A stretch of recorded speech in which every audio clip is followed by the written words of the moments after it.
Tamara, the conference this year is looking at communication, and I know that you've been doing some really interesting work on video. Can you just tell us a little bit about that? Great. A lot of the work that I've been doing is actually how to embed video in a participatory way into adaptation projects. One of the things I hear all the time by program leads or different projects is, hey, let's give cameras and video to the community.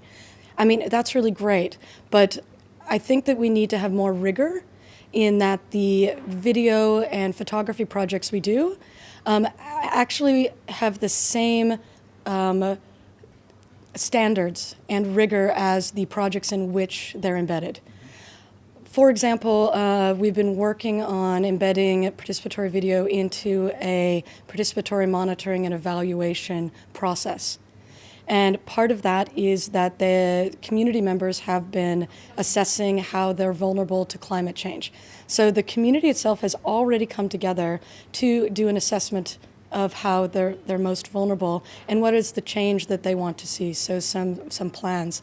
So we bring participatory video processes into that to help develop a visual baseline that can support the work that's already being done.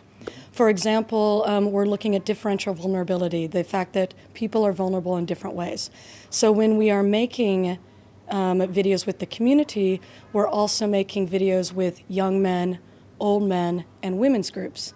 So that way you're not just saying that one community has the same problem, but that people actually are facing different vulnerabilities and have different ways of addressing it and different needs for helping them adapt better.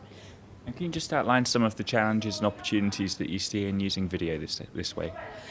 Some of the challenges, especially video, is in cost. To do it well, it can often have a higher cost than what the benefit may be, and also doing video can also take people out of the community for a much longer time than they actually have time to give to such a project. As well as it's hard to be replicable. So sometimes when you're doing a participatory video project, it may take like a 5 to 10 day workshop. Now, this might work with children who are incorporating it into what they're doing, like an after-school program. Sometimes that doesn't work with farmers who, if you're taking them out of the field, they're actually losing their livelihoods. And so I think what's really important is when you're designing some type of use of either video or photos, that you're actually understanding the realities of the situation and building programs that take this into account.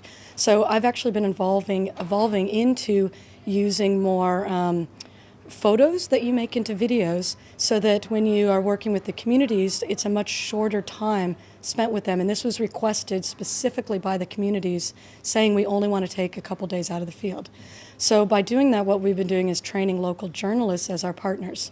So we have care staff, local journalists working to learn how to make these videos using photos, and then they become the facilitators of making these videos. So it's not just dependent on an outside person like myself, it's actually building the capacity of the local community, or local care staff, of the local journalists, bringing them together to work with the communities so that this can become a more ongoing process.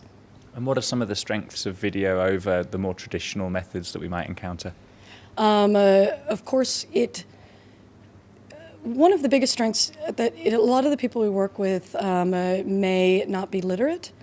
And what happens a lot of times with a traditional report is a researcher comes in, they have wonderful focus groups, they're gathering so much information that is vital not only for learning in how to maybe respond to climate change, but also for the community members. But sometimes those reports are only in English when they're finally put together. And by maybe making videos in the people's own language, you would be able to raise those issues in another way.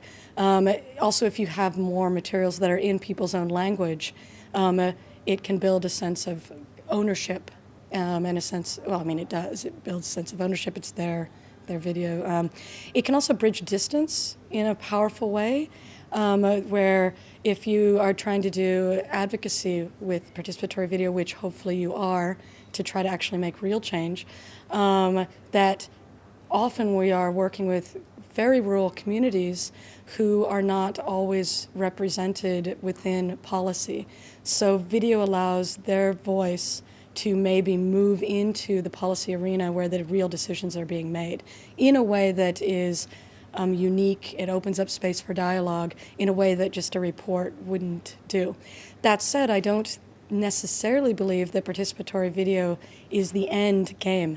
I believe it's part of a process, and I believe that it should be part of a bigger project. So if you're going to be doing participatory video on pastoralists or working with pastoralists, that you would also want to maybe have a report that is going with that, with some of the science, if you are going to be taking that for policy. So it's thinking through it in a more holistic way for real change. Tamara, thanks for speaking with us. No problem.